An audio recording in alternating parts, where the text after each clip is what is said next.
Penguin Random House Audio presents Into the Ice, the Northwest Passage, the Polar Sun, and a 175-year-old mystery by Mark Synnott.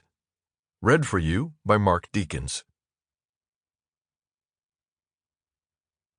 To Hampton, who I would follow to the ends of the earth.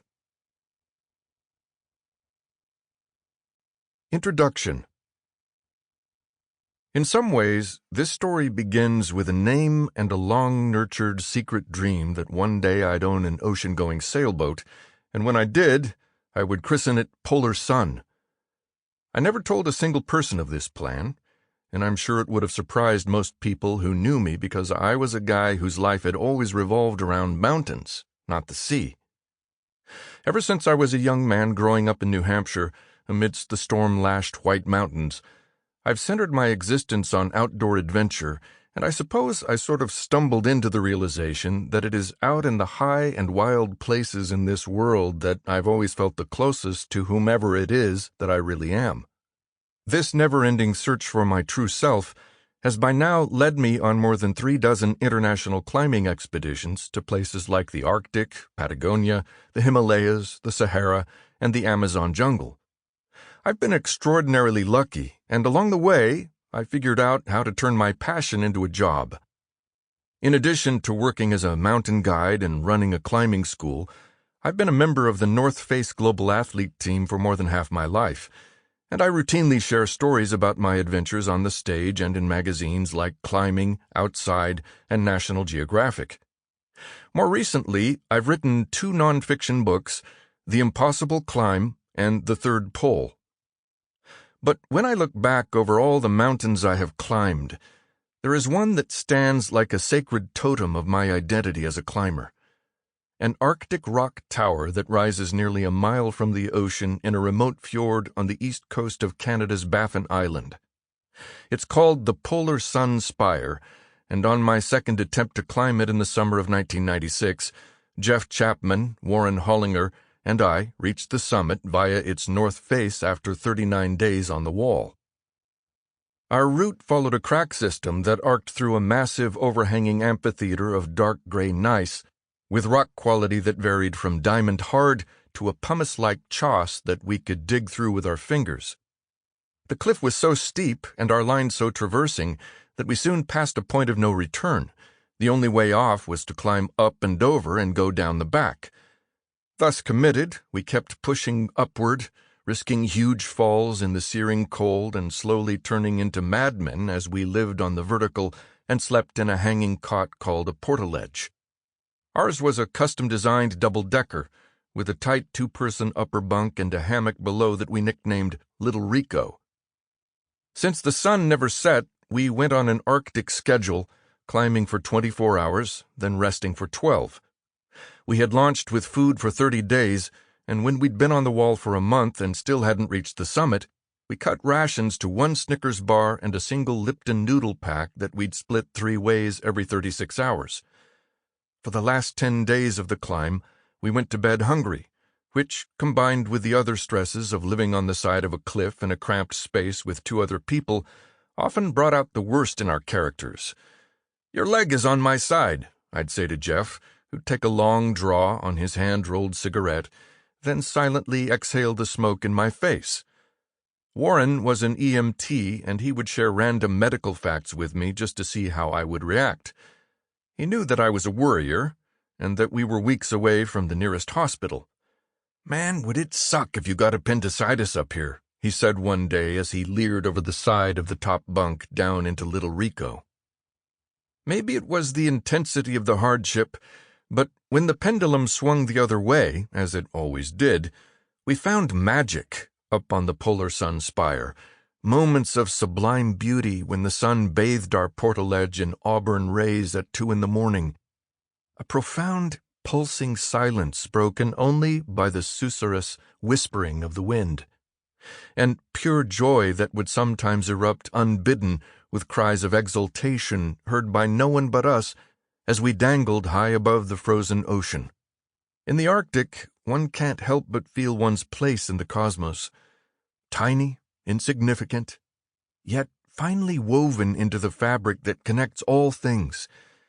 It's a feeling I'd never had before, and after bathing in it for so long on that wall, it became a part of my soul forevermore. It wasn't until many years later that I became a sailor and learned that at sea the essential elements are similar to those found on a big wall. After years of living in cramped portaledges and suffering through storms in the mountains, I realized that life on a sailboat, where one constantly battles with self-doubt and heavy weather, felt strangely familiar, as did the transcendent moments that always punctuated the misery. And so it seemed fitting, maybe even predestined, that my totem mountain would become the namesake of the boat on which I would one day sail back to the land of the midnight sun.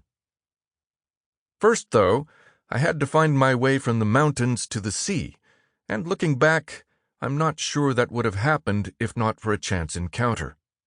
It all started with a book called The Bounty, a magnificent telling of one of the greatest stories in the history of seafaring.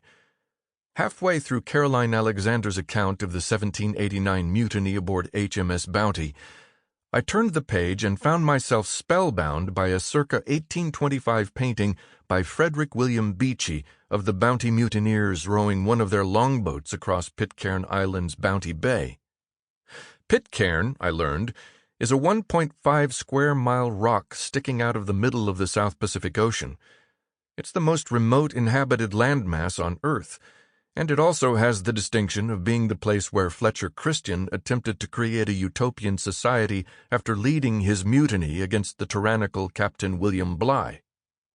I might have just kept flipping through that photo insert, but in the background of the painting, majestic rock spires rose from the ocean into a misty sky.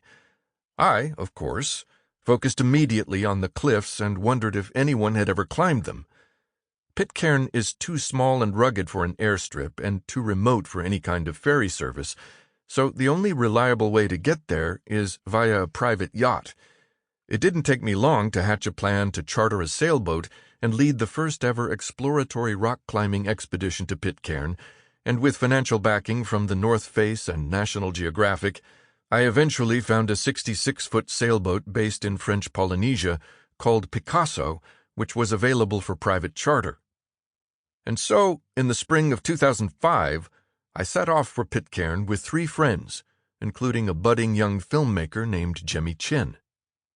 When I first stepped aboard Picasso, Captain Mike led me to the tiki torch-lit cockpit, where a tray of hors d'oeuvres awaited.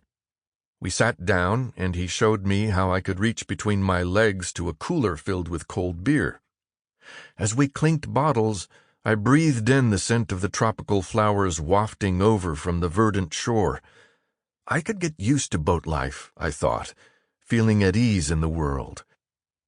But a few days later, when Picasso exited the coral atoll surrounding the Gambier Islands, and we sailed out into the deep ocean that encircles the globe along the Tropic of Capricorn, the world as I knew it dropped out from beneath my feet.